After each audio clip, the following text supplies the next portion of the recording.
మీ ఇంట్లో గుడ్లున్నాయా? అయితే ఈ ఎగ్ కర్రీ ఒకసారి ట్రై చేయండి. మళ్ళీ మళ్ళీ చేయాలనిపిస్తుంది. ముందుగా నూనెలో జీలకర్ర, కరివేపాకు, పచ్చిమిర్చి, ఉల్లిపాయలు వేసి ఒకసారి బాగా కలుపుకొని ఉల్లిపాయలు వేగిన తర్వాత ఒక స్పూన్ అల్లం వెల్లుల్లి పేస్ట్ వేసి పచ్చివాసన పోయేంత వరకు 1 నిమిషం పాటు వేయించుకోండి. ఈ విధంగా వేగిన తర్వాత టమాటా ముక్కలను వేసి మూత పెట్టి 2 నుంచి 3 నిమిషాల పాటు మీడియం ఫ్లేమ్లో ఉడికించుకోండి.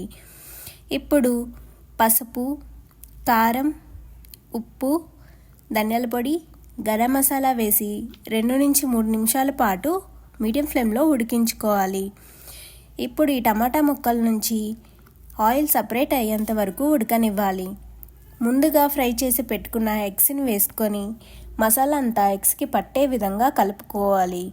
ఈ విధంగా కలుపుకున్న తర్వాత 1 గ్లాస్ వాటర్ని వేసుకొని 5 నుంచి 10 నిమిషాల పాటు మరగనివ్వాలి. ఇప్పుడు కొత్తిమీర చల్లండి. చూడటానికి కాదు, తినడానికి కూడా సూపర్గా ఉంటుంది.